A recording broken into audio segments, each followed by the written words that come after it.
नमस्कार, news our के खास कार्यक्रम मुद्दा ऑन टाइम में आपका स्वागत है। मैं हूं आपके साथ तरुणा।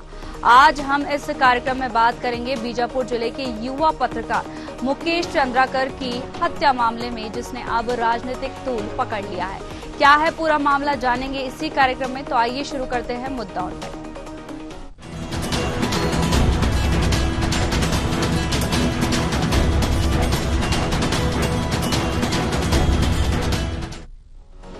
छत्तीसगढ़ के बीजापुर में युवा पत्रकार मुकेश चंद्राकर की निर्मम हत्या को लेकर मुख्यमंत्री विष्णुदेव साय ने सख्त रुख अपनाया है। सरकार के निर्देश पर प्रशासन ने त्वरित कार्रवाई करते हुए मुख्य आरोपी के घर पर बुलडोजर चलाकर कड़ा संदेश दिया है। मुख्यमंत्री ने स्पष्ट किया है कि दोषियों को किसी भी कीमत पर बख्शा नहीं जाएगा और कानून का राज कायम रखने के लिए एक ऐसी कार्रवाई जारी रहेगी। बता दें, मुकेश चंद्राकर ने कुछ दिन पहले ही निर्माणाधीन सड़क पर हो रहे भ्रष्टाचार को उजागर किया था। इसके बाद ठेकेदार नाराज चल रहे थे और 1 जनवरी 2025 को मुकेश चंद्राकर रहस्यमयी तरीके से गायब हो गए, जिसके बाद उनके भाई ने गुमशुदगी की रिपोर्ट दर्ज कराई। उसके बाद ठेकेदार की जमीन पर बने सेप्टिक टंकी के अंदर मुकेश चंद्राकर की शव बरामद हुआ था। बीजेपी ने इस मामले में एक्स पर एक पोस्ट भी किया है और लिखा है कि कांग्रेस प्रदेश अध्यक्ष दीपक बैज के साथ आरोपियों का फोटो भी है। साथ ही डिप्टी सीएम विजय शर्मा ने इस मामले को लेकर कांग्रेस पर निशाना साधा है।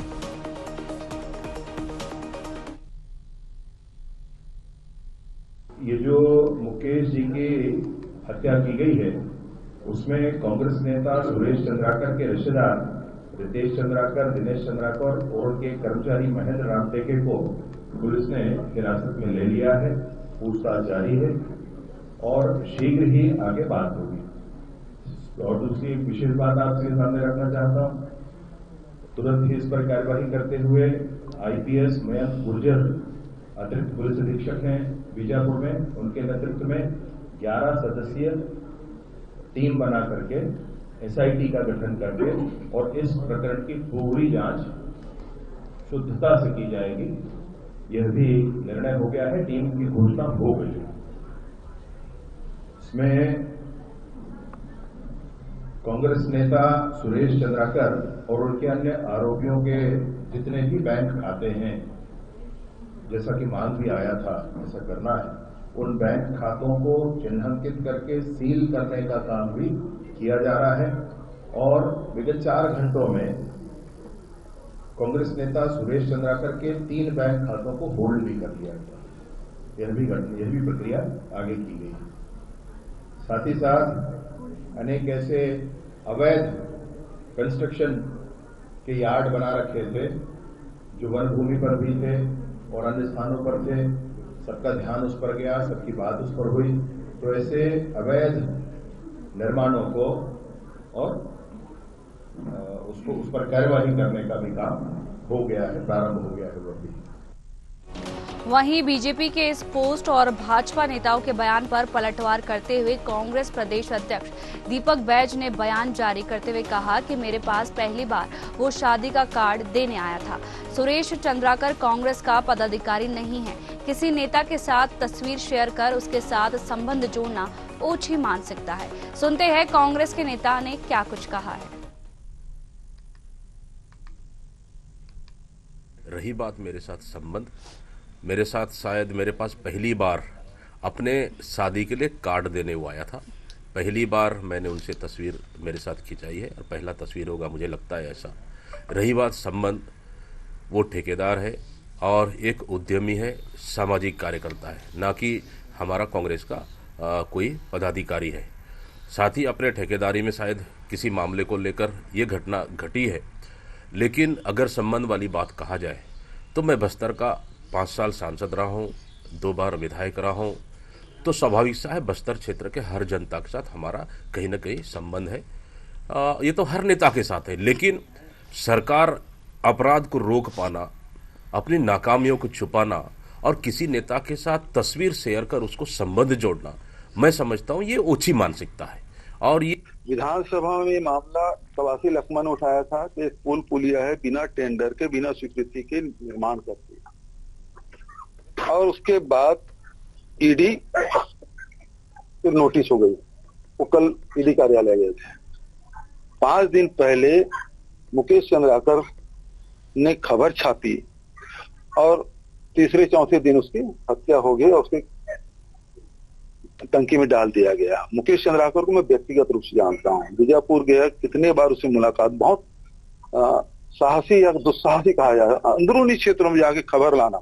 और जिस प्रकार से जब कोबरा बटालियन के हमारे कमांडो के जब वो अपहरण हुआ था तो मध्यस्थता करने में उसकी बड़ी भूमिका रही है। ज्यादा चर्चा के लिए हमारे साथ बीजेपी प्रवक्ता आलोक सोनी जी, कांग्रेस प्रवक्ता अभिमन्यु मिश्रा जी और वरिष्ठ पत्रकार नागेंद्र वर्मा जी, आप सभी का बहुत बहुत स्वागत है न्यूज आवर पर। सबसे पहले हम कांग्रेस प्रवक्ता अभिमन्यु मिश्रा जी का रुख करेंगे।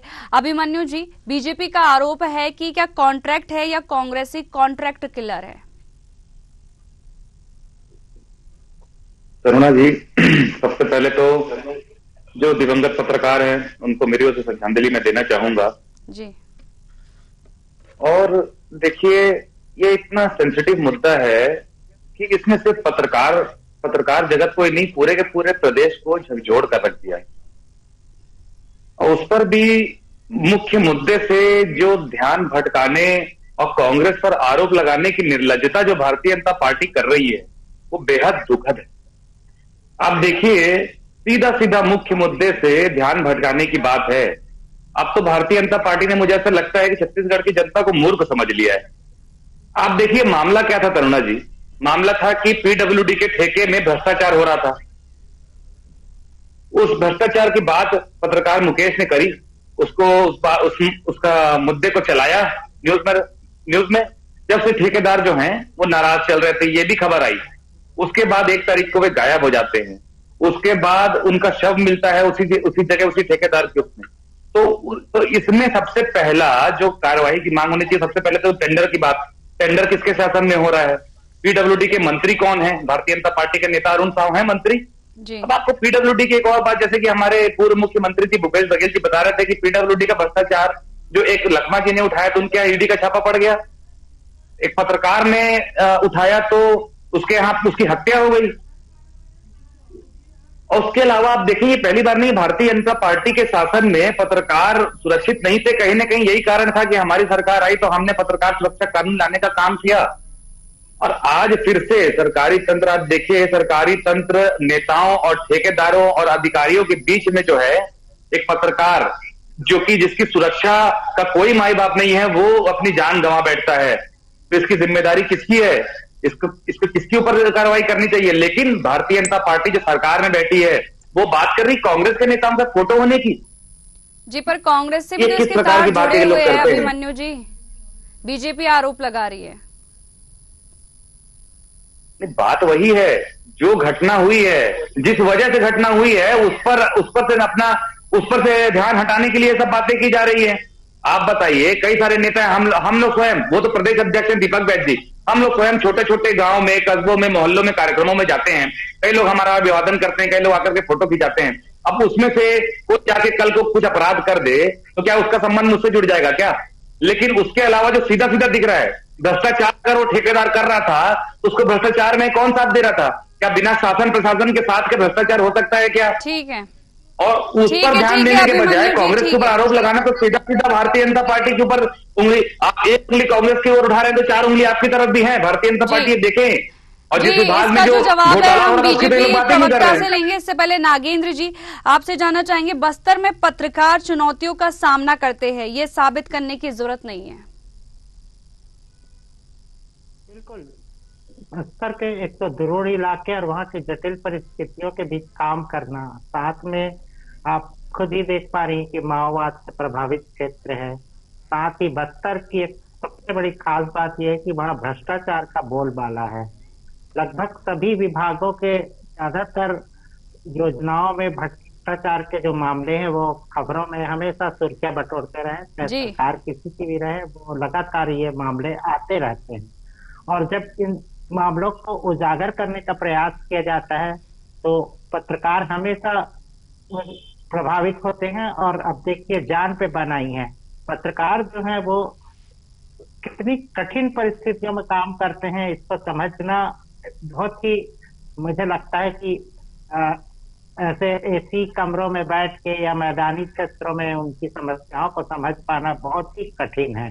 वो इतने दिक्कतों के बीच अपने काम को संभालते हैं और उनके पास जो मुझे लगता है कि एक कम समय में खबर को जल्दी से जल्दी फ्लैश करने की जो होड़ है, अपने अखबारों तक इस खबर को पहुंचाने की जो, और खबर को पूरी शुद्धता के साथ, पूरी सच्चाई के साथ, बिना किसी लाग लपेट के पहुंचाने का उनका जो मिशन रहता है, उस जज्बे के बीच जब उनको ऐसी चुनौतियां मिलती हैं, कई बार ये तो खैर माफिया तत्वों का कारोबार होता है या अराजक तत्व जो होते हैं वो उनके हिट लिस्ट में पत्रकार हमेशा रहते हैं, और जब भी ये मामले आते हैं तो हमेशा ऐसे अपराधी पकड़े जाते हैं। लेकिन इसके अलावा भी मुझे लगता है कि अनेक बार पत्रकारों को अपने काम के दौरान प्रशासनिक अधिकारियों के भी कोपभाजन का शिकार होना पड़ता है। राजनेताओं के साथ भी जब उनके हाथ टाक होते हैं, ये भी मामले अक्सर देखने में आते हैं। तो पत्रकार जिस जिम्मेदारी से काम करते हैं उस तरीके से उनको जो सुरक्षा, उनको सम्मान, उनको जो स्वच्छ वातावरण मिलना चाहिए, उनके लिए वो तमाम सुविधाएं मिलनी चाहिए, वो नदारद है। इस पूरे प्रकरण में आप देखिए कि वो एक जुझारू युवा पत्रकार जिसने एक ऐसी योजना का खुलासा किया जिसकी लागत जो है 56,000 से बढ़ाकर 56 करोड़ से बढ़ा के एक उससे दुगना कर दी गई थी। तो कहीं ना कहीं ये भ्रष्टाचार का एक सबसे बड़ा एक उदाहरण था जिसमें 100 करोड़ से ज्यादा का भ्रष्टाचार हुआ था, और जिस सड़क को बनने की बात आ रही थी वो सड़क पहली बारिश में गायब हो गई थी। क्योंकि वो नक्सल क्षेत्र था तो उसकी पुष्टि कर पाना भी कहीं ना कहीं इसमें फेलवर होते गए थे सिस्टम के जो लोग हैं, और उन्होंने उस चीज को कहीं ना कहीं लिपापोती का प्रयास किया। और जब ये खबरें खुलासा पे आई और जब इसकी जांच की बात सामने आने लगी तब उस दौर में ही उसकी हत्या कर दी गई। और इस मामले की जांच मुझे लगता है कि बहुत ईमानदारी से की जानी चाहिए। जी आलोक जी, जैसे कि मुकेश हत्याकांड में एक बार फिर छत्तीसगढ़ पत्रकार सुरक्षा कानून चर्चा में है। इसकी चर्चा पूर्ववर्ती कांग्रेस शासनकाल में भी हुई थी। तरुण जी, आपके सभी दर्शकों को मेरा नमस्कार। सर्वप्रथम मुकेश चंद्राकर जैसे निर्भीक पत्रकार जिन्होंने अपने काम को ईमानदारी और बहादुरी से निभाया, उनको मैं सलाम करता हूँ, उनको विनम्र श्रद्धांजलि अर्पित करता हूँ। उसके बाद फिर मैं अब इस मुद्दे पर आऊंगा कि देखिए आपने कितनी सफाई से कांग्रेस के प्रवक्ता हैं, उन्होंने इस बात को छुपा लिया अपने वक्तव्य में कि मुकेश चंद्राकर जी ने किस बात को लेकर के जनता को जागरूक किया था, किस बात की कलई खोली थी।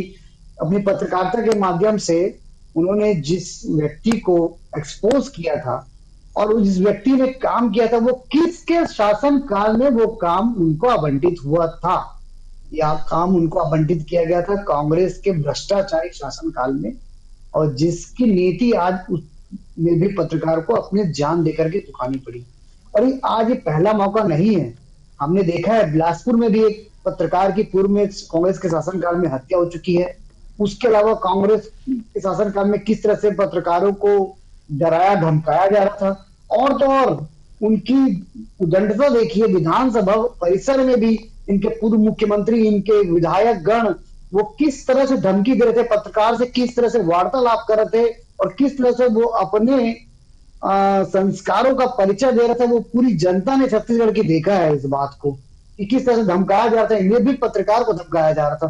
तो ये जो इनके आचरण में है, कांग्रेस के आचरण में है कि वो गुंडागर्दी को अपने साथ में लेकर के इस तरह के असामाजिक तत्वों को अपने आस पास रखते हैं। और पिछले 5 वर्षों में केवल यही काम, क्योंकि जब कोई सरकार सुशासन नहीं कर सकती, कोई अच्छा काम नहीं कर सकती, और जब घोटाले करती है और इस तरह के जनता के हित में फैसले नहीं लेती है, तो उस कंडीशन में यही होता है कि आपके आसपास लगातार असामाजिक तत्व ही मौजूद होते हैं और आप असामाजिक तत्वों को बढ़ावा देते हैं। जब जब कोई भी सरकार ईमानदारी से काम नहीं करती है तो बेईमान लोग ही आपके आसपास में सराउंडेड होते हैं, इस वजह से आप ईमानदारी से काम नहीं करते। इस बात को किस तरह से कांग्रेस के प्रवक्ता, कांग्रेस के प्रदेश अध्यक्ष जी छुपा रहे थे, इस बात को मैं मुखर होकर के बोलना चाहूंगा।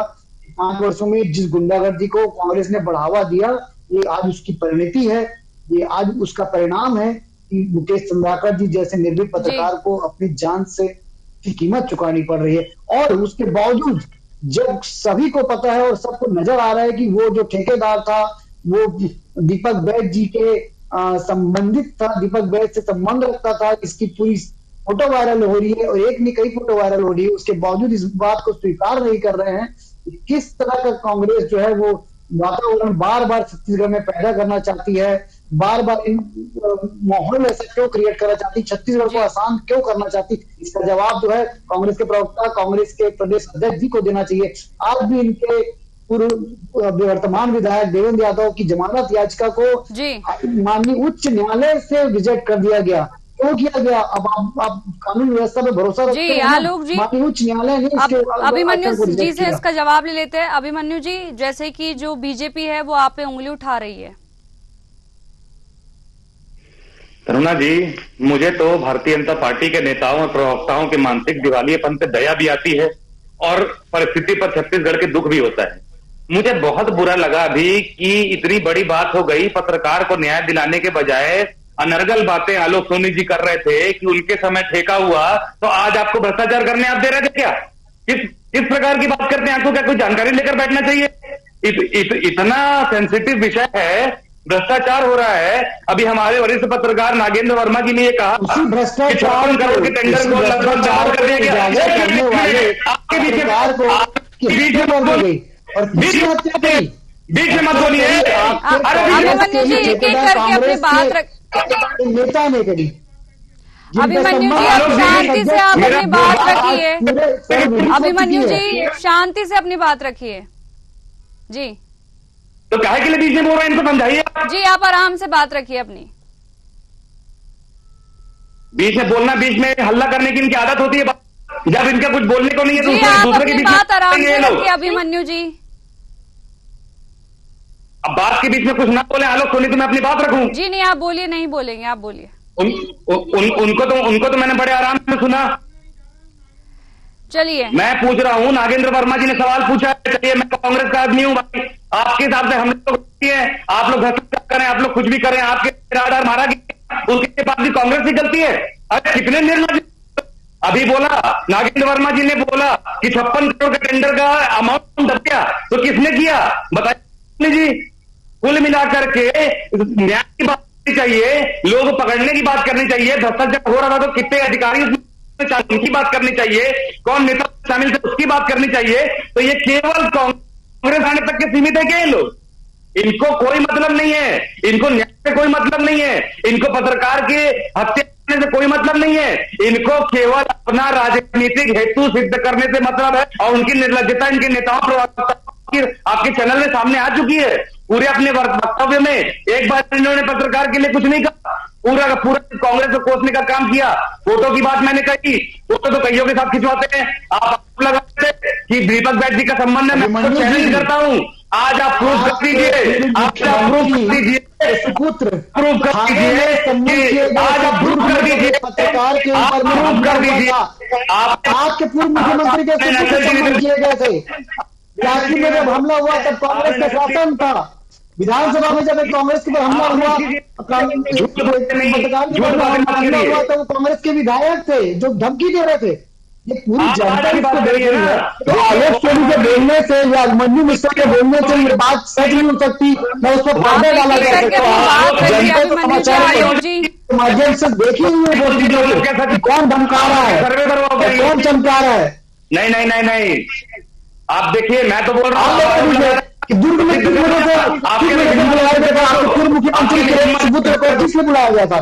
थाने में किस कारण से हुई थी? क्या कारण था जिसके वजह थाने में पूछताछ की गई थी? किसको धमकी चमकी दी गई? किसको मारने की कोशिश की गई थी? कहाँ से गुर्दे में आए गए थे? इस बात पे आपका चरण बताना, अपनी बात रखिए।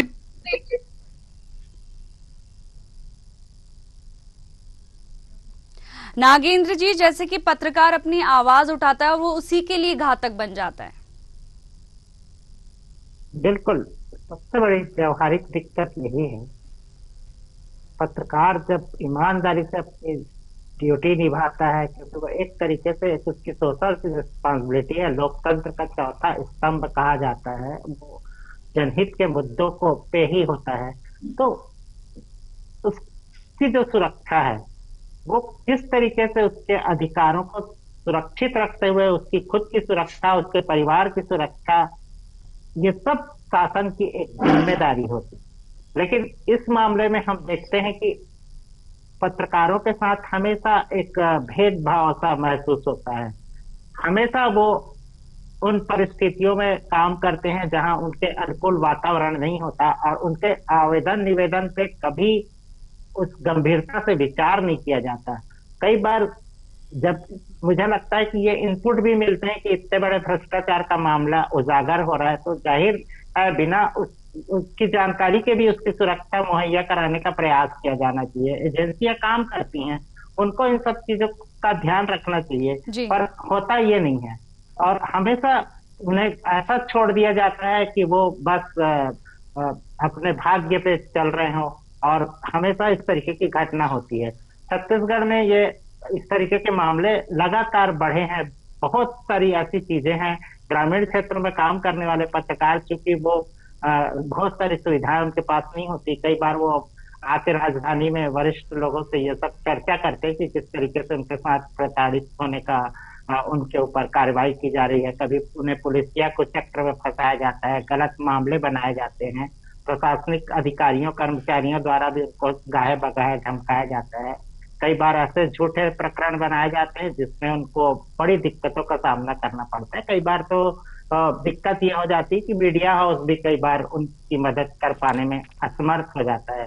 तो ये इन सब चीजों को देखते हुए मुझे लगता है कि इस पे एक पुख्ता कानून बनना चाहिए, पत्रकारों के हितों की संरक्षा होनी चाहिए। खास तौर पर स्पेसिफिक मामले में मुकेश चंद्राकर के साथ न्याय होना चाहिए, उसके आरोपियों को तत्काल पकड़ा जाना चाहिए और उनको कड़ी से कड़ी सजा होनी चाहिए और भविष्य में इस तरीके की घटना किसी पत्रकार के साथ ना हो, इसका शासन को ध्यान रखते हुए पत्रकारों की सुरक्षा के लिए कठोर नियम कानून बनाने पहल करनी चाहिए। जी आईपीआई की रिपोर्ट में हत्या की जांचों पर भी सवाल उठाया गया है। रिपोर्ट में कहा गया है कि जिन मामलों में पत्रकारों की हत्या हुई है उनकी जांच बेहद धीमी है, कई जगह तो सालों से मामले लंबित है। इसका कारण भी मुझे लगता है कि इसी तरीके का होता है। जब इन जांचों के दायरे में ऐसे लोग आते हैं जो रसूखदार होते हैं, तो संभवतः इसलिए जांच की जो गति है वो धीमी होती चली जाती है या उस पर ध्यान ही नहीं दिया जाता। छत्तीसगढ़ में ऐसे अनेक मामले हैं जिनका आज तक के उसका खुलासा नहीं हुआ, जिसमें पत्रकारों के ऊपर किसने हमला किया था, उनकी हत्याकांड में कौन कौन शामिल था। ऐसे अनेक प्रकरण हैं। अभी इस समय मैं उसका जिक्र नहीं करना चाहता नाम लेके, लेकिन ऐसे बहुत सारे अनेक मामले हैं। तो इन सब चीजों को मुझे लगता है कि ईमानदारी से उस पर कार्य होना चाहिए और खास तौर पे पत्रकारों से जुड़ा अगर मामला है तो उससे विशेष तौर पे संवेदनशीलता से जांच होनी चाहिए, क्योंकि ये उनके कामकाज का जो तरीका होता है वो कहीं ना कहीं वो एक समाज सेवी की तरह ही काम करते हैं पत्रकार जो होते हैं। तो उसकी सुरक्षा का दायित्व तो मुझे लगता है सिर्फ शासन प्रशासन का नहीं है, समाज में भी जो लोग हैं जो पावरफुल है उनको भी इन सब चीजों को लेके पत्रकार संगठन का साथ देना चाहिए और इस मुद्दे को लेके पूरी सजगता और सक्रियता जब तक नहीं दिखाई जाएगी तब तक के पत्रकार अपने को असुरक्षित ही महसूस करेंगे और पत्रकारिता से उनकी जो ईमानदारी निष्ठा की जो बात कही जाती है उससे भी जो सवाल उठते हैं उससे वो धीरे धीरे कटते चले जाएंगे। जी नागेंद्र जी, आप भी एक पत्रकार है और जो ये हत्या हुई है इसकी जो जांच है वो निष्पक्षता से होनी चाहिए। जी बिल्कुल, इस पूरे प्रकरण में मुझे लगता है कि किसी भी तरीके का पूर्वाग्रह नहीं होना चाहिए। इसमें कौन है क्या है, इसमें वाकई में, क्योंकि ये जो मामला है वो इतना बड़ा मामला है कि आरोपी पकड़ा जाएगा तो मुझे लगता है कि बहुत सारी चीजों का पता चलेगा और तमाम ऐसे इसके पीछे जो लोग हैं वो सामने आएंगे। जी आलोक जी, इस मामले में रसूखदार भी आरोपी है। देखिए तरुणा जी, अब चाहे वो रसूखदार हो, चाहे वो आम आदमी हो, और चाहे जिसके साथ में ये अन्याय हुआ है वो एक आम आदमी हो या फिर कोई बड़ा रसूखदार हो, ये भारतीय जनता पार्टी का शासन है। हमने देखा है कि कैसे दुर्ग में कार्रवाई की गई, और हमने पूर्व मुख्यमंत्री के सुपुत्र को भी थाने में बुला करके इनसे पूछताछ की गई, क्योंकि उनका नाम उसमें आ रहा था, जो पत्रकार के ऊपर में वहां पर में हमला हुआ था। हमने उस पूरी ट्रांसपेरेंसी से काम किया है और आगे भी करेंगे। और ऐसा नहीं है, अभी जो नए कानून आए हैं, जो नए कानून बने हैं, चाहे वो व्यक्ति यहाँ मौजूद हो या ना ही नहीं हो, चाहे वो दुबई में बैठ करके सट्टा खिला रहा हो और किसी के उसमें हो, अब आज भी उसके पर कार्रवाई चलेगी। नया कानून इस बात की इजाजत देती है, और मैं आपको आश्वस्त करता हूं, आपके चैनल के माध्यम से आश्वस्त करता हूं, इस पर तुरंत कार्यवाही की गई है। और जो आरोपी है उसका जो अवैध रूप से जो मकान बनाया हुआ था उसको तोड़ दिया गया है। उसके अलावा उसके बैंक खातों को सीज किया गया है। हमारे उप मुख्यमंत्री जी ने इसकी जानकारी भी दी है, आपके चैनल के माध्यम से भी जानकारी दी है, और त्वरित कार्रवाई की गई है और एसआईटी जांच की घोषणा भी की गई है। तो चाहे वो व्यक्ति समाज में कोई अहदे में बैठा हो, चाहे वो पूर्व मंत्री रहा हो या पूर्व मुख्यमंत्री रहा हो, लेकिन यदि वो अपराधी हो, उसने अपराध किया है, चाहे वो आर्थिक अपराध हो या इस तरह के दंडनीय अपराध हो, उन पर सजा जरूर होगी। इस बात को मैं आपके चैनल के माध्यम से आश्वस्त करता हूँ। जी अभिमन्यु जी, आप शांति से जवाब दीजिएगा और आक्रोशित नहीं होएगा, कहिए। तरुणा जी, मैं शुरू से शांति से जवाब दे रहा था। जब मेरे बीच में मुझे टोका गया, मेरे वक्तव्य के बीच में बोला गया, तब मुझे आक्रोशित होना पड़ा। और क्योंकि ये मुद्दा ही ऐसा है, आप देखें अभी फिर भाजपा प्रवक्ता जो अपने बड़ी बड़ी डींगे हाँक रहे थे भारतीय जनता पार्टी के शासन की, आप देखें, मैं थोड़े दिन पहले के मामला बताता हूं। पत्रकारों को झूठे गांजा तस्करी के आरोप में आंध्र प्रदेश की पुलिस के हाथों पकड़ा दिया गया, क्योंकि यहाँ पत्रकार सुरक्षा कानून है। और उसके बाद टीआई को निलंबित भी कर दिया गया, मतलब सरकार ने माना कि टीआई की गलती थी। उसके बाद भी कितने महीने वो पत्रकार वहां आंध्र प्रदेश की जेल में रहे। तो फालतू की डींगे ये सब ना हाकें भारतीय जनता पार्टी के प्रवक्ता की पत्रकारों के लिए बहुत फिक्र है या जो भी है, इस केस में जांच करें। आपके बीच में बोले, बीच में बोले, आपके बीच में बोलना पड़ता है। मैंने कहा कि चाहे अपराधी विधायक हो, चाहे अपराधी मंत्री हो, चाहे पूर्व मुख्यमंत्री हो, उनको किसी छूट नहीं मिलने वाली है। बोल लीजिएगा तो मेरा नाम बदल दीजिएगा। आपको 1 मिनट अगर बोलने दिया अगली डिबेट में, तो आप लोग अच्छाई का फायदा उठाते हो। आप लोग, हम आपकी बातें सुनते हैं और आप लोग बीच में बोलते हो। ये सब सिखाते हैं कि आप लोग अपने परिसर में, तो या तो अगले विधानसभा में सभी ने देखा है। मैं डिबेट में नहीं बैठूंगा। इसको क्या विधानसभा के परिसर में सबने देखा है। आप एक एक करके चैलेंज कर रहा हूं, अगले डिबेट में आप 1 मिनट बोल के दिखा दीजिएगा मेरे को। जी फिर आपको बताता हूं मैं, या तो आपके डिबेट में ना बैठूंगा मैं आज के बाद। जी ठीक है। नागेंद्र जी, जैसे कि एक पत्रकार की हत्या पर जो सियासत हो रही है, क्या वह ठीक है? ऐसे बदतमीज लोग बैठे रहते हैं बीजेपी। आप एक मिनट शांत रहिए अभिमन्यु जी। ये लाइन क्रॉस कर रहे हैं अभिमन्यु जी आप, ठीक है। व्यक्तिगत रूप से आप किसी भी प्रकार का अगर बात कर रहे हैं तो ये लाइन क्रॉस हो रहा है। मैंने आप पर किसी प्रकार के व्यक्तिगत टीका टिप्पणी नहीं की है, और आप डिबेट में अभिमन्यु जी, आपको नहीं कहना चाहिए, आपका बोलना बिल्कुल गलत है। डिबेट है ये, भाषण नहीं दे रहे हैं आप जी। नागेंद्र जी, आपकी बात ही सुनी जाएगी वहां पर। देखिए तरुणा जी, क्योंकि ये मुद्दा एक हत्या से का मामला है और इतना जघन्य हत्या हो जिससे, तो इसमें मुझे लगता है कि राजनीति तो दोनों ही दल नहीं ही कर रहे हैं, क्योंकि पत्रकार और पत्रकारिता के साथ संवेदनशीलता सभी की जुड़ी हुई होती है, खासतौर पर इस घटनाक्रम में। इसमें तो सीधी बात है कि जो आरोपी हैं वो सामने आने चाहिए, और उसमें मुझे लगता है कांग्रेस को भी कोई गुरेज नहीं है, और सत्ता में जो बैठे हुए हैं वो तो ईमानदारी से पत्रकारों के हित की रक्षा करेंगे ही। और अभी जैसा आपने देखा कि इसके लिए फौरी कार्रवाई जो होनी चाहिए वो हो रही है, अपराधियों को पकड़ने के लिए तमाम शिकंजे कसे जा रहे हैं। तो मुझे लगता है इसमें इस मुद्दे में पत्रकारों के साथ सभी वर्ग, सभी राजनीतिक दल पूरी ईमानदारी से उनके साथ सहानुभूति रखते हुए, और आगे भी भविष्य के लिए भी इस तरीके की घटना ना हो, इसको लेकर सचेत होने की बात करेंगे ही करेंगे, ऐसी मैं उम्मीद रखता हूँ। जी, आरोपियों को इसमें कड़ी से कड़ी सजा मिलनी चाहिए। फिलहाल तमाम जानकारियों के लिए आपका बहुत बहुत शुक्रिया।